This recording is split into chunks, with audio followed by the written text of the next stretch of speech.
حضرت ابو ذر رضی اللہ تعالی عنہ سے مروی ہے، کہتے ہیں کہ رسول کریم نے مجھے ارشاد فرمایا، اے ابو ذر،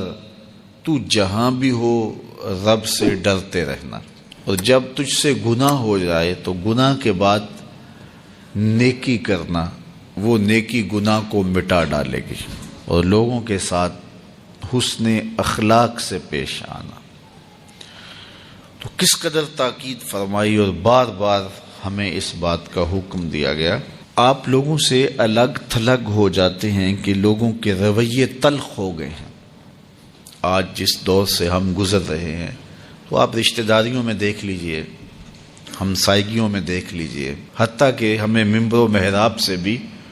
نفرتوں کے سبق ملتے ہیں۔ اور میں پچھلے دن کسی نے مجھے 2 شارٹ کلپس بھیجے ہیں، یقین جانیے گا کہ میں آپ کو سنا نہیں سکتا، اس میں جتنی غلیظ اور گندی زبان استعمال کی گئی ہے۔ تو جب مشائخ کے حجرے اور علماء کے ممبر و محراب، رشتہ داریاں، گلی محلے اور ہمسائیگیاں، دوستوں کی نجی مجالس اور محافل رویوں کی تلخی سے بدبودار اور متعفن ہو جائیں تو نرم اور لطیف طبیعتوں کے حامل لوگ پھر کنارہ کشی کا سوچنے لگ جاتے ہیں۔ لیکن اگر کوئی بندہ خیر کی اور اچھائی کی نیت سے لوگوں کے اندر گھل مل کے رہے، تاکہ اگر یہ رویوں کی تلخی سے ماحول کو مسموم کر رہے ہیں، زہر آلود کر رہے ہیں، تو میں پیار کے گلاب بھی لے کے آؤں، کچھ تو تلخی کم ہوگی، میں شہد لے کر کے آؤں لفظوں کے، تاکہ کچھ تو مٹھاس پیدا ہو۔ تو آئیے اس پر حضور کا فرمان سنیے۔ وہ مسلمان جو لوگوں کے اندر مل جل کے رہتا ہے اور ان کے رویوں کی تلخیاں محسوس کرتا ہے اور اس پہ صبر کرتا ہے، وہ معاشرت چھوڑ کے بھاگ نہیں جاتا، وہ ان کی اذیتوں کو، ان کی جانب سے آنے والی تکلیفوں کو گوارا کرتا ہے، وہ اس مومن سے بہتر ہے جو برداشت کرنے کی سکت نہیں رکھتا اور کنارہ کش ہو جاتا ہے کہ یہ زہر آلود ماحول میرے موافق نہیں ہے، تو وہ ایک گوشے میں بیٹھ جاتا ہے اور لوگوں سے الگ ہو جاتا ہے اور مخالطت نہیں کرتا۔ تو فرمایا اس سے وہ بہتر ہے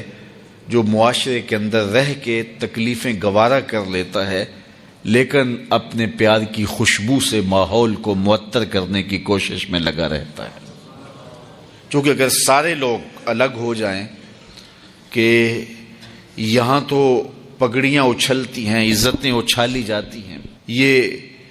اذیتوں اور تکلیفوں کا ماحول ہے، زبانیں زہر اگلتی ہیں، چنگارے نکلتے ہیں لوگوں کے منہ سے، تو پھر میں کنارہ کشی اختیار کر لیتا ہوں، اور وہ بالکل تنہا اور کنارہ کش ہو جاتا ہے کہ رشتہ داروں کی زبان پکڑی نہیں جا سکتی، ہمسایوں کی زبان روکی نہیں جا سکتی، معاشرت کے اندر عدم برداشت ہے اور لوگوں کے لہجوں کے اندر زہر گھلا ہوا ہے، ممبر و محراب سے بھی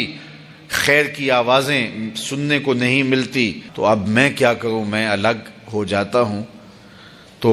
پھر سارے لوگ الگ ہو جائیں گے تو پھر یہ گٹر اس کو صاف کون کرے گا؟ تو وہ مومن جو کہتا ہے کوئی بات نہیں، میں لوگوں کے اندر رہتا ہوں، تکلیفیں برداشت کروں گا اور میں اپنے حصے کا کام کرتا رہوں گا، آمنہ کے لال نے فرمایا کہ وہ افضل ہے اس سے جو کنارہ کش ہو گیا۔ ہاں، اگر کوئی ایسا شخص ہے کہ جو اتنا کمزور ہے کہ وہ سمجھتا ہے کہ کہیں میں یہاں اپنے آپ کو بچا ہی نہیں پاؤں گا تو میں بھی ان کا ایک فرد بن جاؤں گا، تو پھر اس کے لیے ہے کہ وہ کنارہ کشی اختیار کر لے۔ لیکن اللہ نے جس کو اتنی ہمت دی ہے کہ وہ تمیز کر سکتا ہے اچھائی اور برائی کی، اور خیر اور شر کا امتیاز کرنے کی اللہ نے اس کو طاقت دی ہے، تو وہ کوشش کرے کہ لوگوں کے اندر اچھائی کی قدروں کو بحال کیا جائے اور لوگ ایک پاکیزہ معاشرت کی طرف بڑھیں۔